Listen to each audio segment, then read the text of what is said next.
Hello guys, welcome to my humble YouTube channel where I bring you fanfiction that will brighten your days. Before we start, a subscribe is greatly appreciated, and don't forget to leave a like and ring the bell icon so you won't miss exciting new fanfiction stories. What if Rimuru is in the Eminence of the Shadow? Chapter 04.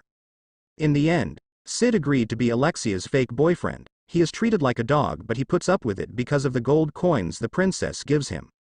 Alexia only shows her true personality when she is alone with Sid. 2 weeks had passed since then, and Alexia was chatting with Sid. Iris once told me, "I like your swordsmanship. Can you understand how pathetic I felt?" she said angrily. Since then I hate my swordsmanship, so when I say I hate your swordsmanship, it's because it's just as mediocre as mine. You know, I may be a terrible person, but even I have things that matter to me, he said seriously. If you hold that my swordsmanship and yours are the same, then I think I like your swordsmanship, Alexia. What is the meaning behind those words? None, just that it's ugly that they discredit something you like. I see. Alexia put her sword away. I'm going home alone today. The next day Rimuru was in the dining room of the academy and heard Sid's conversation. Princess Alexia didn't come home yesterday. We found her shoe on the path she usually uses and there are traces of a fight, the Zenon instructor said. Since you were the last to be with her yesterday, you are the only suspect at the moment. The guards will ask you some questions. Come with us, said a guard. They took Sid by force. This smelled like a farce, Rimuru thought. He is strong, he will manage.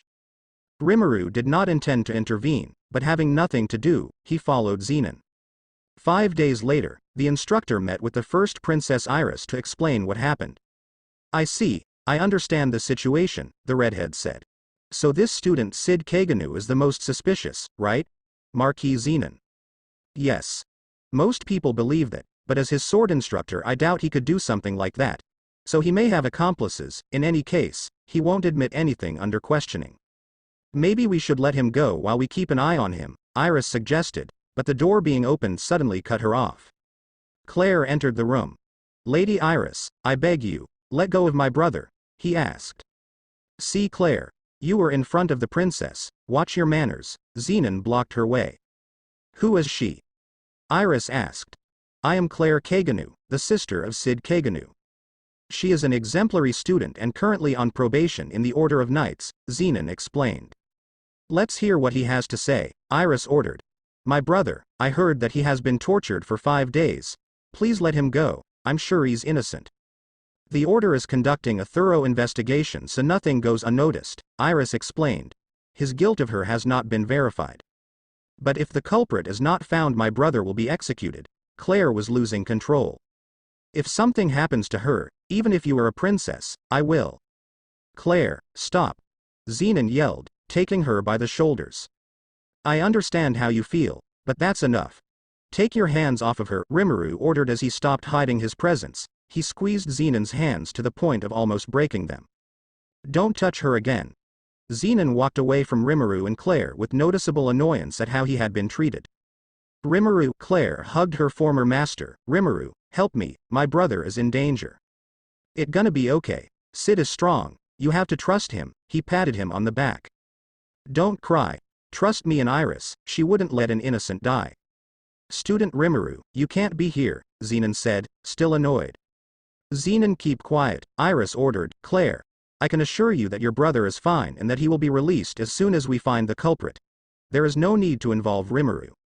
You must understand Princess Iris, her sister was kidnapped and she's just as worried or more worried than you, Rimuru told Clare. Keep calm. Okay. Yes.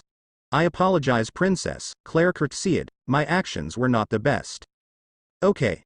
I understand you, the princess looked at Rimuru. It's nice to see you again. I can say the same, Iris, but it's time for me to go. Before leaving, he looked at Zenon. Be careful with the shadows. Chapter 05. Damn gentlemen, I was good to them, and they repaid me by beating me up. Sid complained from his seat. Alpha approached with a paper bag in her hands. I came back as soon as Beta contacted me, but I didn't expect the matter to be so direct, High Elf Archer informed.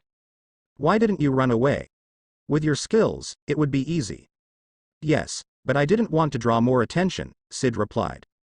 I still don't understand why he became the princess's boyfriend, but he must have a reason to keep it a secret. Alpha took some sandwiches out of the bag.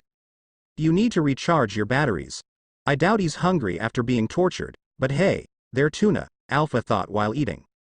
I tried to investigate this matter on my own. The Night Order plans to find him guilty, Alpha explained. It seems that some members of the Order are under the influence of the Diabolus cult. The kidnapper of the princess is probably also a Knight of the Order. Most likely, they are after her blood, Sid murmured. His plan must be to use her for the resurrection of the demon. But if they are after her blood, Alexia must still be alive. We can still save her. Exactly, I knew he would guess right away, Alpha said, expecting something like this. I'll gather some people together and draw up some plans. Delta is around here too. Delta? That reckless and unpredictable one. The one who's a suicide mission?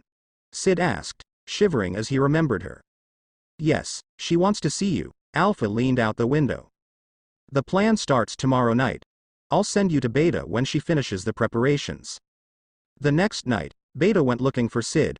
Lord Shadow, the preparations are complete, he announced, entering the room. Lord Shadow. The time has come. Shadows will envelop the world tonight, Sid said, sitting in front of a window with a glass of wine in his hand. The moonlight shone on it, which Beta thought was beautiful. He knelt before Sid. Lord Shadow, according to Alpha's orders, we gather each member in the capital, he began recounting the plan. The plan is to ambush every Diabolus cult hideout in the capital. In the confusion, we will search for traces of magic from the princess and rescue her.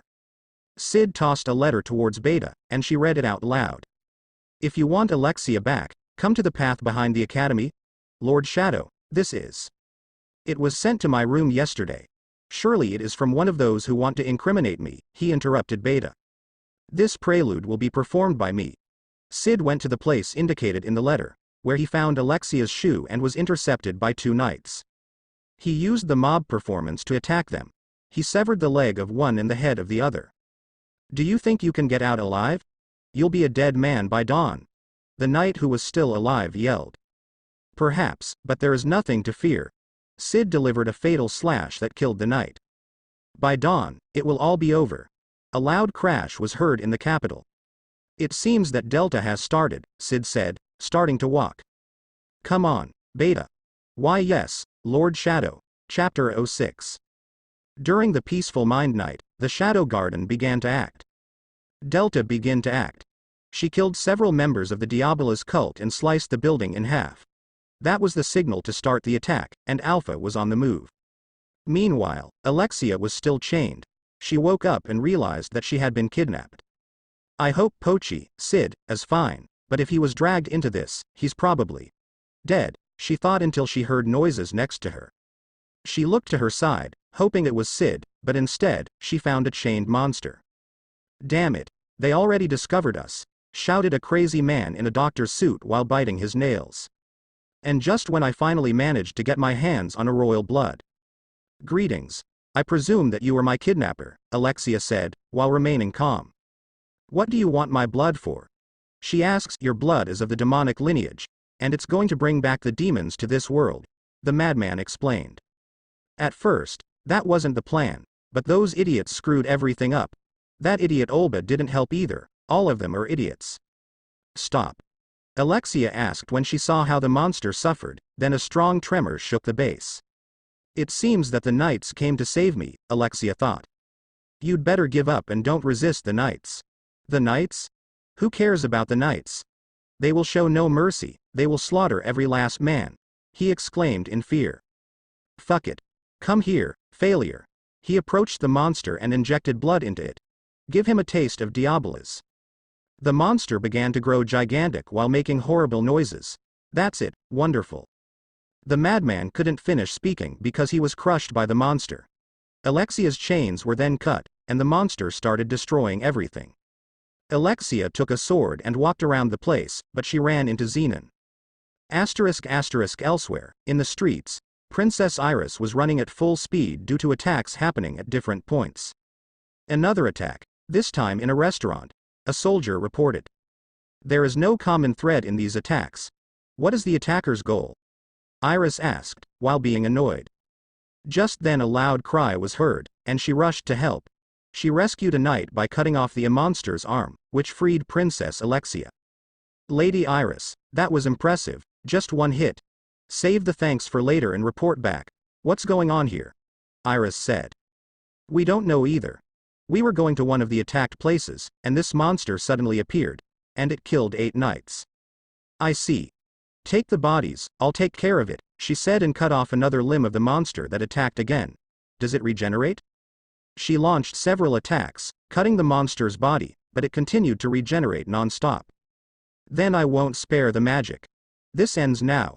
Iris prepared to launch her most powerful attack, but Alpha intervened by sending Iris's sword away. You're only causing her more suffering, don't you see? Who are you? Iris asked. I'm Alpha, the elf answered, walking towards the monster. If you oppose the knights, there will be no mercy, Iris warned. Oppose? Do you think you are worthy of opposition, you ignorant fool? Alpha continued walking. You are nothing more than an audience. Get away from the stage and do not interfere. Iris was upset, but there was nothing she could do, since Alpha was strong. Poor little thing, you don't need to suffer anymore. You've cried enough. With a clean cut, Alpha undid the monster and released it from its pain. I hope you find peace in the afterlife, Alpha whispered and left. Meanwhile, with Alexia. The princess became suspicious of Zenon, and the instructor confessed to owning the place and financing the madman who was killed by the monster. He also confessed that he seeks to join the 12 knights who support the Diabola's cult in order to gain wealth and fame. Alexia resisted and started a fight with Zenon, but it didn't last long due to the difference in strength. Even the sword she took broke in the clash. You will never be like your sister. You have no talent. With your effort, you are only a superficial copy, Zenon said, while smiling. Are you coming with me, Alexia? At that moment, Shadow emerged from the shadows. Who are you? How did you get in here? Zenon yelled. My name is Shadow. I lurk in the shadows and I hunt in the shadows. Shadow made his entrance. Shadow, huh? You are the one who has shown his fangs to the cult lately. I see that you became arrogant for destroying some bases, but you are facing the future 12th Knight of the Round Table. Zenon launched himself to the attack Shadow. Your death will ensure my promotion. Zenon thought as he tried cutting Shadow, but Shadow was behind him, and he hadn't been able to follow his movements. And? Where do I find the main forces of the cult? He got behind him in a second, Alexia thought, and was very surprised by what was happening.